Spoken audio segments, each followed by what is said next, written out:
All right, we took a kind of a weekend off or a week off and did some hunting. You'll see some videos on the channel here. This shop tour video is really probably for me more than it is anybody else. However, if you guys see something that maybe you got some ideas for, let me know, or maybe it sparks some ideas for you. But we're coming to the end of 2025. There's been a lot of work done in here, and I felt like we needed to kind of walk through and just kind of talk about what we've got, what we've added.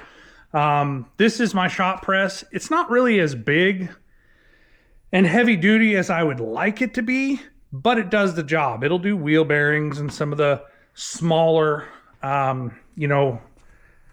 items that I need here in the shop. As you buy or see, shop presses and whatnot, you can see all these extra attachments, quite a few attachments down there. You can wrap up an absolute fortune in attachments.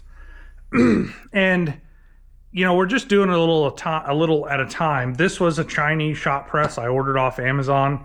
It's been a pretty good one, but I definitely hope to upgrade that at some point. But this will go with any press that I ever need. This was actually an idea that I picked up from an old guy that I worked with. This is brazing rod, and you just tack it on there so they can't really fall off. And it helps you keep all that expensive tooling together. Now, I probably need to do a video on this all by itself, but we'll go through it just kind of quickly. This is a Mr. Big, which is this bottom portion from the locker to the locker is one box. Obviously, locker, hutch, top box, another locker. When I bought this, I really expected that I would actually have extra room. But as you can see, I still have blow molded cases that do not fit in here.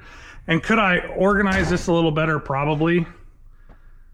But those are all blow molded cases. The nice thing is these are on rollers, so that is kind of cool. I could and should relocate my manuals, but as of right now, I haven't. This is a lot of just drilling whatnot. This is some engine and precision measuring devices, etc. We'll probably do a full video on the toolbox and show you everything if anybody wants to see that. This is where a lot of my work actually happens, here in the hutch. And when I say work, this is where I, keep track of all my paperwork, all my billing stuff, just things in general. When I'm buying and selling cars, a lot of that happens in there. So we've talked about it before. My oil change sticker machine, Dynamic Services, excellent company. ATS scan tool. This Thor's cousin's hammer, I guess. If I got any stuck bolts, that's my go-to. Epson printer. I went through about 6 printers before I finally found one that would tolerate the shop. And then that's just a cheap Dell computer setup. Obviously, bottom box, and they're all full. I mean, there's every drawer in here pretty much looks like this. So, like I said, we'll do a more in-depth video of that. I don't want to spend a ton of time on that. Locker, diagnostics, whatnot. Extra freezer space. That was from some pigs we did here a few years ago. And then a lot of this is just for different stuff I keep for me or the boys or anybody that's here working in the shop. So I try and keep it stocked. No, in the comments, if you're going to ask, there's no beer in here. There is some of that though. But as you can see, not something we partake in too often. This was the original design of the box, but I waited I don't know, 2 years during COVID and they couldn't come up with it. So that's why we ended up with the black and white, which I actually really like, honestly. I think it turned out well. My bench that is not usable because I pile so much crap all over it. Chop saw. My wife bought me this plasma cutter a few years ago. This is a Lotus. It's a cheap one off Amazon. It's a Pilot Arc. Wonderful machine. I bought this Miller at auction probably 10 years ago now, maybe a little longer. It's paid for itself 100 times. It's a Miller 180 Miller-Matic. I have some other welding machines back in here. I've got an old SP100 Lincoln. It's okay. It's pretty tired. I probably need to move it on down to somebody else that would actually use it. This is my MIG spool gun setup. It is a Lotus as well. And then there's an Everlast multi-purpose machine back there. Having a little problems with it. Hopefully get it back going. This is an engine that needs to go in a Jeep. We have some flush equipment that I've kind of been acquiring. Needed a little work. And so that's a brake fluid machine, coolant flush machine. This bench, buddy of mine, super huge thanks. He works off of it as well, so it worked out great for us. Wonderful vise. I don't know if there's any more vise nerds out there, but this is back in the day when Craftsman meant something, in my opinion. This is probably a US made vise. It has been wonderful. But a flat surface in a shop, I tend to pile crap, so that's why it's full of stuff. This is an old grinder I've had forever, and then this was some split rim wheels that I took off of a 1-ton 71 model Ford and put, you know, rims on there that weren't going to kill me. And I used that just as a mobile anchoring point for my grinder. As we roll over to this side of the shop, I guess I need to talk about this for a split moment. These are our two 18,000 BTU mini splits, and we have been insulating this shop like crazy. So this will do a light amount of heat, but it actually does a really good job air conditioning the shop. So that was a godsend. We're about 3 years in. We did our own install. If you couldn't tell, that wasn't professional, but it works fine. We picked this up off Facebook Marketplace. This is a heated parts washer. It is fantastic. This thing does a great job. I think the heater may still be on for that because it's still a little warm. So I'm probably paying for some electricity there. Let's see if we can figure out. Yeah. Turn the heat off there.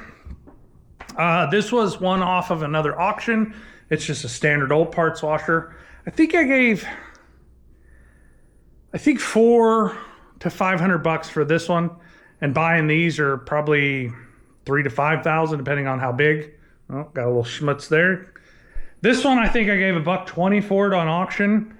It's worked fine. I haven't had to do anything to it. Bought this one from the same gentleman that I bought this one from. Gave $75 for this one.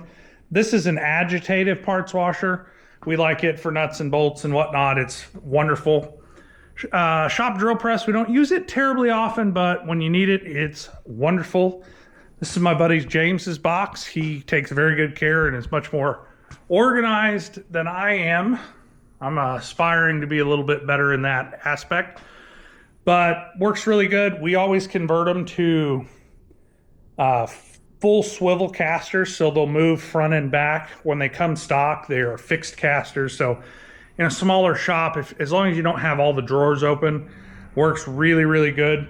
This is an idea that he's come up with, and I've seen it catch fire at all of our A1s for the most part, and I need to show the guys in Arkansas at the Seabergs. This is an old condenser that was leaking. You put it above a trash can, it still drains liquid through there. It's a wonderful workspace here in a shop, and it makes that so much more pleasant to work with. Our King pellet stove, we've done some videos on that. That's our primary heat for the shop. I think I gave about $550. This is a Blue Point bench. You can find this exact bench for about $100 cheaper, but it's worth $550 in my opinion.